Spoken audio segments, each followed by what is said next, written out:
سورة الحج آية نمبر 53 أعوذ بالله من الشيطان الرجيم بسم الله الرحمن الرحيم هذان خصمان اختصموا في ربهم فالذين كفروا قطعت لهم ثياب من نار يصب من فوق رؤوسهم الحميم يصهر به ما في بطونهم والجلود ولهم مقامع من حديد كلما أرادوا أن يخرجوا منها من غم أعيدوا فيها وذوقوا عذاب الحريق إن الله يدخل الذين آمنوا وعملوا الصالحات جنات تجري من تحتها الأنهار يحلون فيها من أساور من ذهب ولؤلؤا ولباسهم فيها حرير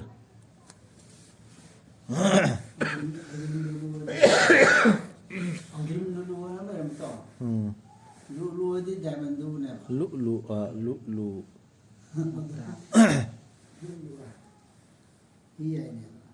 makhoi ani si marai yetnariba kangbu singni amaga yetnariba makhoi gi rab ki matangda makhoi ani di kana thajaraba singgi kanglup amasung thajadaba singgi kanglup makhoi gi rab ki matangda adubu thajadaba sing adugi di yathat piragani makhoi gi da mai gi fijol sing mai fi kaptam thameba tunaba hai thabigani makhoi gi kokthakta sauba ising kaptam thamme taya to thameba jahanam gi maido adugi maiduna tuba pido tuba tapta ngai re sabbu hai thabigani makhoi gi mathakta sauba ising hami mede sauba ising saudok hangani maduna makhoi gi mabuk singgi manungda leiba singdu amasung makhoi gi baun singdu hamimduna aduga matho marin mun basi sitanate wal juludu aduga makhoi gi maun singdu thamlabani makhoi bu phuna ba kochi panba yochai jing yochai su thamme kochi panba kayigina ko jipalida senthok ke kot na ko chidu kot ke lorba makhoina madudagi thokning lakpa khudingda chaina duna maram oiduna hanjil hangani makhoi bu maduda aduga haigani mahau tanglo achak pa mai gi dandigi tasena Allah na changhan bigani thajaba sing amasung thajaba ka party dugineba thajaba sing dugina kari tasena Allah na changhan bigani thajaba sing amasung afaba thabak sing tawjaba sing bo hikol sing da makhoi dugi makhada turel sing chenba leiteng bigani makhoi bo roja henba moba arthadu kar sando moba leiteng bigani makhoi bo maduda sanagi pambom phabi singna amasung muktana aduga maduda oigani makhoi gi fijol singdi mugagi harir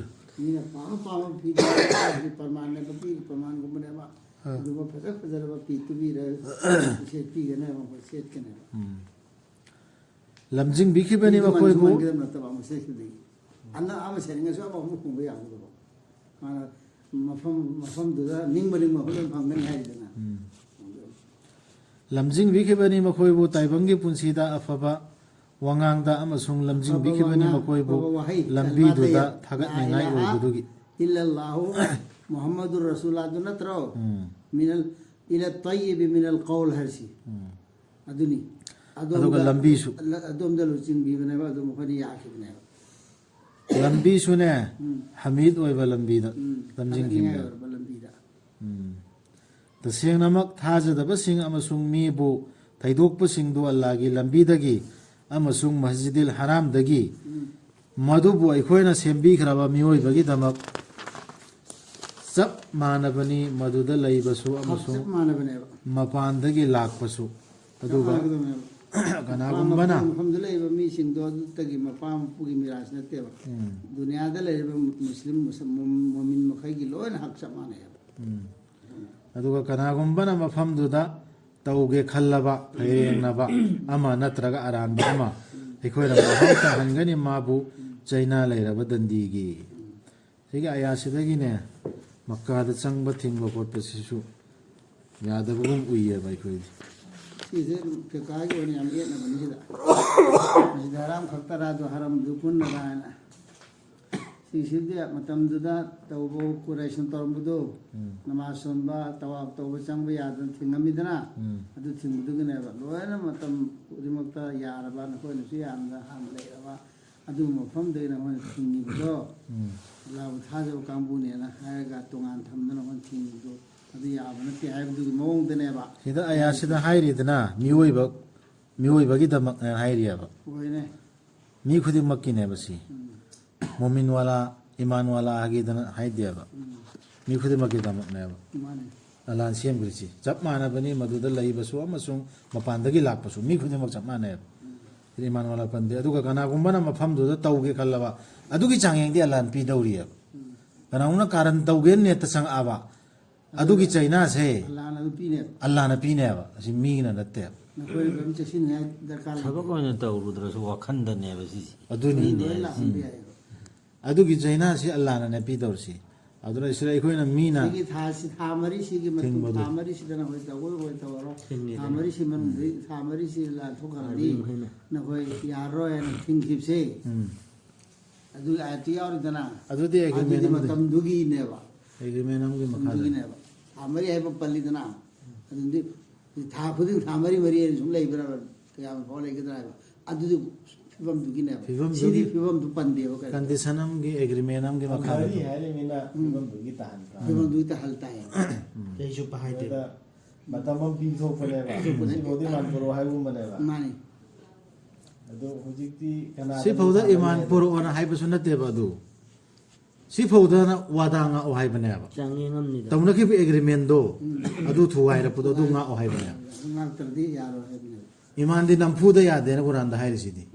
ꯂꯥ ꯏꯀ꯭ꯔꯥꯍ ꯐꯤꯗꯗꯤꯟ ꯑꯦꯒ꯭ꯔꯤꯃꯦꯟꯗꯣ ꯉꯁꯥꯏꯒꯤ ꯌꯥꯅꯈꯤꯕ ꯊꯨꯒꯥꯏꯅꯈꯤꯕ ꯌꯥꯅꯈꯤꯕ agreement ꯃꯈꯣꯏꯒꯤ ꯏꯃꯥꯟꯗꯣ ꯉꯥꯛꯑꯣꯕ ꯃꯈꯣꯏꯅ sign ꯇꯧꯈꯤꯕ ꯑꯗꯨꯒꯤꯅꯦ ꯑꯗꯨꯝ ꯁꯤꯒꯨꯝꯕ ꯑꯌꯥꯁꯤꯡꯁꯤꯗ ꯂꯣꯏꯅ scholar ꯑꯈꯪ ꯑꯍꯩ ꯈꯔꯅꯗꯤ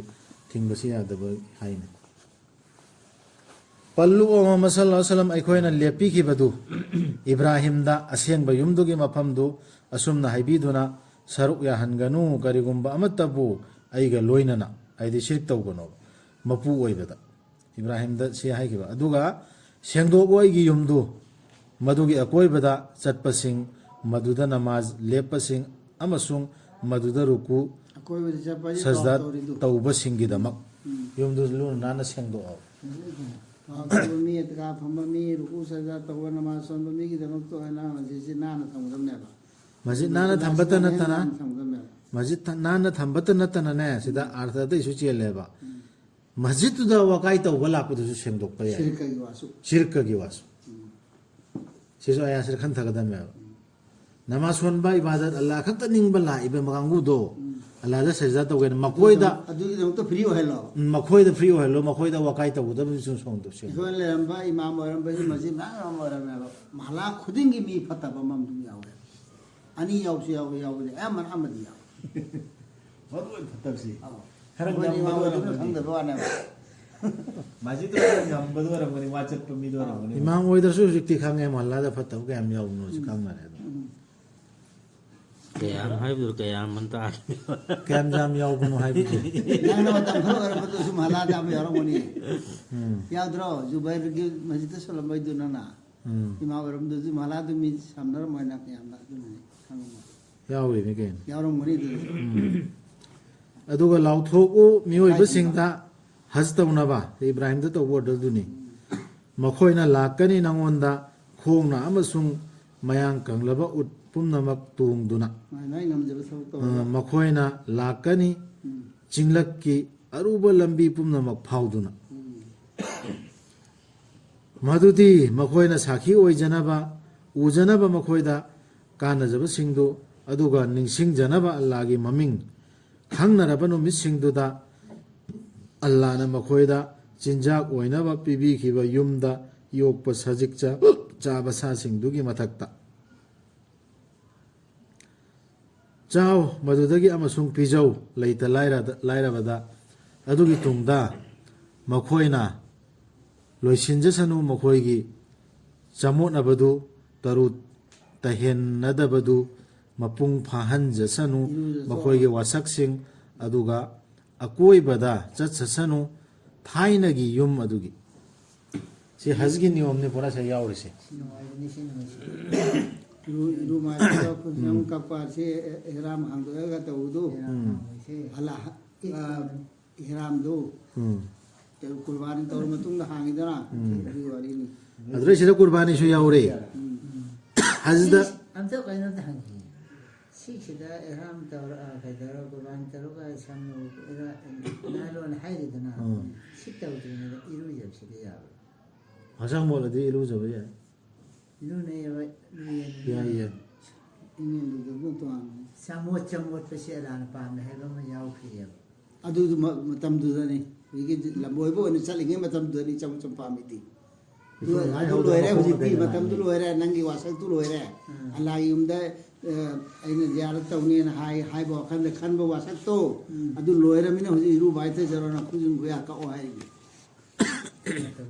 adu mamang da haram hong ne iru nabdu hai haram selingai da ihram anu ihram se pe iru dro adu di iru bo faraz waji nati he ihram se pe iru de do sulu da su ya Ya. re marakta marakta sum na fi hong do alu nabdu ruwa ai de ni di do ni di ya ya ram mani ya ida ka sai ya hong khoi sorok da hipai khoi di hong ai iru de ihram sida kurbani ki su yaure ko kurbani si hajdani haibe du sida si aya sar su yau bane haide haj manung da pura aga saliya laga mingon su pichaba na khoi su chaba si ko si de taw si na taw hajgi si adu su adum yaurang bane yengsi sida si aya sar yau du ni haire si agi de ho ya ra sajdu to di gari ya maduni haj haibe do kana gumana hajgi mapung phabadu ne bisur ut krisham ka halak ke ayat tu hajgi da gari gari tangai phadam no haib dune ba yaw krisi madudi makoina sakhi oi janaba aidi hajgi matu hajda laib sing duna u janaba makoida kana jab sing du kari kari no aduga ningsing janaba allah gi maming khangna raba no mi sing du da aidi no mitu khangna raba masak adu no mi sing du da allah gi maming ningsing naba minagi amamadu allah na makoida 진작 오이나바 비비키바 юм사욕과 사직자바 사싱두기 마탁다 자우 마두다기 아마송 비자우 레이타 라이라바다 시고르바니도 아두기 뚱다 마코이나 로이신자사누 마코이기 자모나바두 따루타 핸다바두 하이데 아모르바두 생독자사노바 마풍 파한자사누 마코이기 와삭싱 아두가 아코이바다 쯧쯧사누 타이나기 욤 마두기 तावाफ से हमको तो इतना हाँ रुखसत न तो लोई बगी होय आय रोने है ना दिए फी सेल और मतुंग दा फी होंग बा कुर्बानी ले ल मतुंग दा अमसत लिदुबो हां ಅದು ತೌಸನವ ಮದುನಿ ಹಜ್ ಹಾಯ್ಬದು ಸಿನೆ ಬಾ ಹಜ್ಸಿ adu to ab to di ihram ಸಿಗೆ ಅಯಾಸಿರ ಹಜ್ ದು ಮಪುಂಗ್ ಫಾನ ಯಾವ್ದೋ ihram yaudra wa ta ta de ne ಸಿಗೆ ಅಯಾಸಿರ ಹಜ್ ದು ಮಪುಂಗ್ ಫಾನ ಯಾವ್ ಖರೆ ಬಸಿ ಅಯಾಸಿದ ಮದುನಿ ಹಜ್ ಹಾಯ್ಬದು ಕನಾಗುಂಬನ ಇಜ್ಜತ್ ತೌರಬ ಅಲ್ಲಾಹಗೆ ಅಸೆಂಗ ನಿಯಮ ಸಿಂಗ್ಬು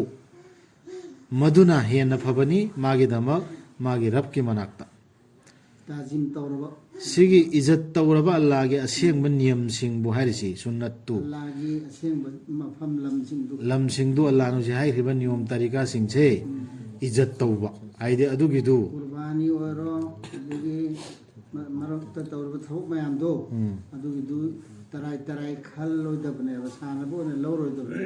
sa sa ba gi ne lo roi da bne ba adi izzat taw ga da bne ba ಇಜ್ಜತ್ ತೌಬ ಹೈಬ್ದ್ರು ಯಾಮ್ನ ಅಸೆಂಗ ನಿಯಮ ಸಿಂಗ್ದು ಮದುನ ಹೇನ ಫಬನಿ ಮಾಗಿದಮಕ್ ಮಾಗಿ ರಬ್ಕಿ ಮನಾಕ್ತ ಸಿ ಇಜ್ಜತ್ ತೌಬ ಹೈರ್ಸೆ ಸಿದ ಹೊಜಿಕ್ ಮನ ಮಾತ ತಾಯಿರು ಆಯಾಸಿ ಮುಕಮ್ಮಲ್ ಹೈದಿ ಪೂರ complete ನೇಬ ಹಜ್ಗಿ sigi niyam singse ijat tau bayar se sigi bot singsi atopa mafam da tau biya de Allah gi yum da tau kodam ne Alhamdulillah.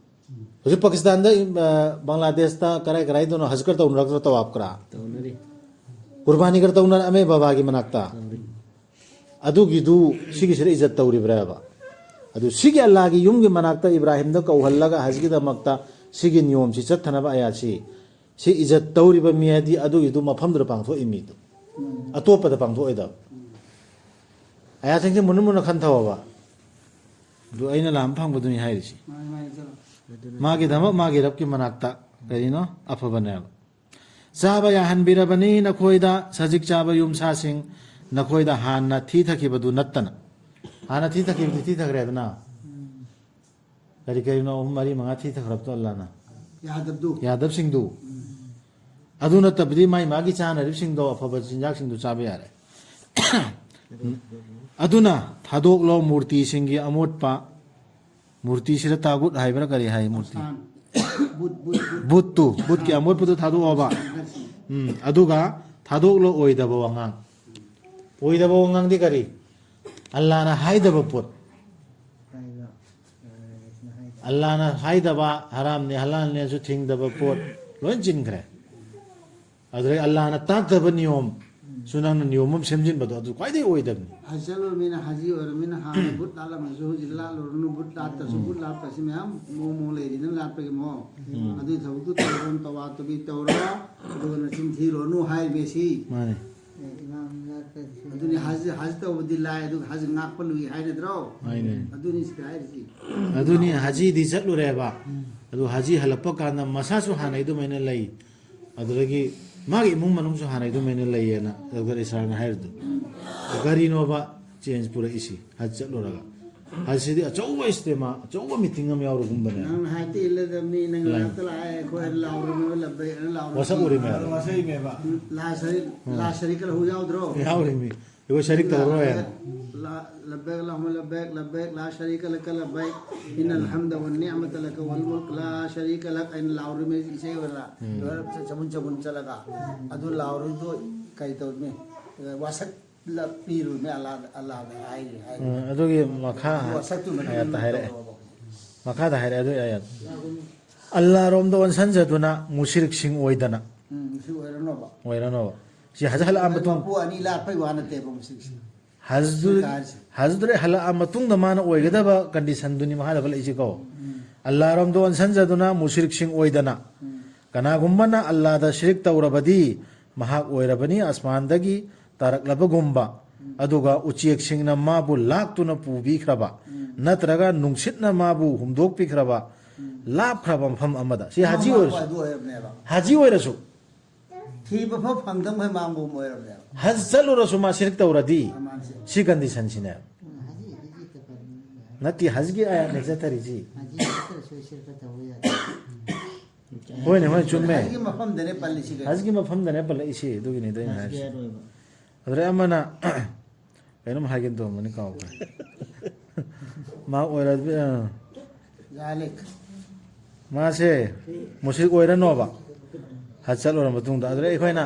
haj chaluradi hala aga koin haptuna jabba setna lairaga ta natte ba Allah na haibu order sing illaga ne ba ma si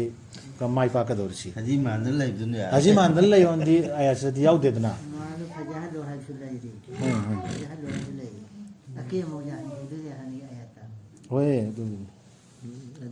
adumakni adum namakni aduga kanagumbana izzat tawraba Allah ge kudam singbu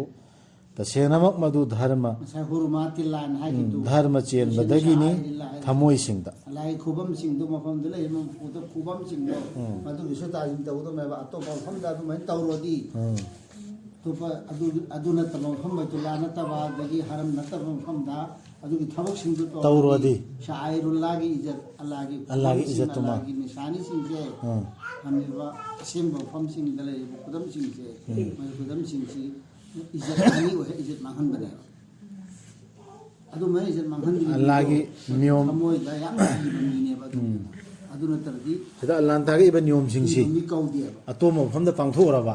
वल कुलूब हर Hazgi niyom si. मोय की भाई sigi sini ꯑꯌꯥꯁꯤꯡꯁꯦ ꯁꯨꯝ ꯏꯁꯥ ꯏꯁꯥꯅ ꯈꯟꯊꯒꯗꯕꯅꯤ ꯐꯤꯍꯥ ꯅꯈꯣꯏꯒꯤꯗꯃꯛ ꯂꯩꯔꯕꯅꯤ ꯃꯗꯨꯗ ꯀꯨꯔꯕꯥꯅꯤ ꯇꯧꯅꯕ ꯁꯥꯁꯤꯡꯗꯨꯗ ꯀꯥꯟꯅꯕꯁꯤꯡ ꯀꯛꯈꯤꯕ ꯃꯇꯝ ꯑꯃꯒꯤ ꯉꯁꯥꯏ ꯀꯨꯔꯕꯥꯅꯤ ꯇꯧꯕ ꯌꯥꯎꯈ꯭ꯔꯦꯗꯅ ꯑꯗꯨꯗ ꯀꯥꯟꯅꯕ ꯂꯩꯔꯅꯤ ꯑꯗꯨꯒ ꯃꯈꯣꯏꯕꯨ ꯀꯨꯔꯕꯥꯅꯤ ꯇꯧꯅꯕ ꯃꯐꯝꯗꯤ ꯊꯥꯏꯅꯒꯤ ꯌꯨꯝ ꯑꯗꯨꯗꯅꯤ ꯁꯤꯗ ꯀꯨꯔꯕꯥꯅꯤꯒꯤ ꯃꯐꯝꯁꯨ ꯊꯥꯒꯦ ꯑꯜꯂꯥꯅꯀꯣ ꯃꯍꯤꯜ ꯃꯨꯟꯅ ꯈꯟꯊꯣꯛꯑꯕ ꯑꯌꯥꯠꯁꯤꯡꯁꯦ ꯃꯍꯤꯜ ꯍꯥꯏꯁꯦ ꯍꯂꯥꯜ ꯇꯧꯐꯝ ꯂꯦꯟꯐꯝ ꯍꯥꯏꯕꯅꯤ ꯍꯂꯥꯜ ꯇꯧꯐꯝ ꯂꯩꯔꯦꯗꯅ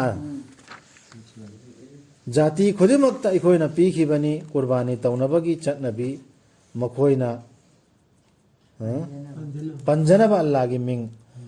ꯃꯥꯅ ꯍꯥꯏꯗꯤ ꯑꯜꯂꯥꯍꯅ ꯃꯈꯣꯏꯗ ꯆꯤꯟꯖꯥꯛ ꯑꯣꯏꯅꯕ ꯄꯤꯕꯤꯈꯤꯕ ꯌꯨꯝꯗ ꯌꯣꯛꯄ ꯁꯥꯁꯤꯡꯗꯨꯒꯤ ꯃꯊꯛꯇ ꯁꯤꯁꯤ ꯅꯈꯣꯏꯗꯇ ꯅꯠꯇꯦꯕ ꯅꯈꯣꯏꯗꯇ ꯅꯠꯇꯦꯕ ꯖꯥꯇꯤ ꯈꯨꯗꯤꯡꯃꯛꯇ ꯄꯤꯈꯤ ꯃꯃꯥꯡꯉꯩꯗꯁꯨ ꯅꯕꯤꯁꯤꯡ ꯂꯥꯛꯇꯅ ꯑꯥꯗꯝ ꯍꯥꯛꯇꯛꯇꯒꯤ ꯁꯤꯒꯤ ꯋꯥꯐꯝ ꯀꯨꯔꯕꯥꯅꯤꯒꯤ ꯋꯥꯁꯦ ꯑꯗꯨꯝ ꯂꯩꯕꯅꯦꯕ ꯑꯩꯅ ꯀꯨꯔꯕꯥꯅꯤ ꯇꯧꯍꯣꯏꯅ ꯍꯥꯏꯈꯤꯕꯅꯦꯕ ꯁꯤꯗ ꯑꯌꯥꯁꯦ ꯆꯦꯛꯁꯤꯜꯂꯛꯏꯁꯤ ꯃꯈꯥꯁꯤ ꯑꯃꯨꯛ ꯌꯦꯡꯉꯣꯕ ꯅꯈꯣꯏꯒꯤ ꯂꯥꯏꯗꯤ ꯑꯃꯠꯇ ꯉꯥꯏꯔꯕ ꯂꯥꯏꯅꯤ ꯁꯤ ꯍꯥꯏꯔꯛꯏꯁꯤ ꯀꯔꯤꯒꯤꯅꯣ ꯍꯧꯖꯤꯛ ꯑꯜꯂꯥꯍꯅ ꯍꯥꯏꯈꯤꯕ ꯅꯤꯌꯣꯝꯁꯤꯡꯁꯤ ꯄꯥꯡꯊꯣꯛꯑꯣꯕ ꯍꯥꯏꯔꯤꯕ ꯃꯐꯝ ꯃꯇꯝꯗꯨꯗ ꯄꯥꯡꯊꯣꯛꯑꯣ ꯑꯗꯨꯅ ꯃꯉꯣꯟꯗ ꯍꯥꯏꯗꯤ ꯑꯜꯂꯥꯍꯗ ꯆꯪꯖꯧ ꯑꯗꯨꯒ ꯃꯨꯍꯝꯃꯗ ꯁꯜꯂꯜꯂꯥꯍꯨ ꯑꯂꯩꯍꯤ ꯋꯁꯜꯂꯝ ꯍꯔꯥꯎ ꯄꯥꯎ ꯄꯤꯌꯨ ꯅꯣꯜꯂꯨꯛꯄꯁꯤꯡꯗ ꯁꯤꯐꯥꯎ ꯇꯧꯔꯁꯤ ꯁꯤꯗ ꯑꯩꯈꯣꯏꯅ ꯅꯍꯥꯟꯅ ꯈꯜꯂꯝꯕ ꯄꯣꯠ ꯑꯃ ꯏꯁꯃꯥꯏꯜ ꯑꯂꯩꯍꯤꯁꯁꯂꯥꯝ ꯄꯨꯔꯒ ꯑꯗ ꯃꯤꯅꯥꯒꯤ ꯂꯝꯖꯥꯎꯗ ꯄꯨꯔꯒ ꯇꯧꯕ ꯍꯥꯏꯕ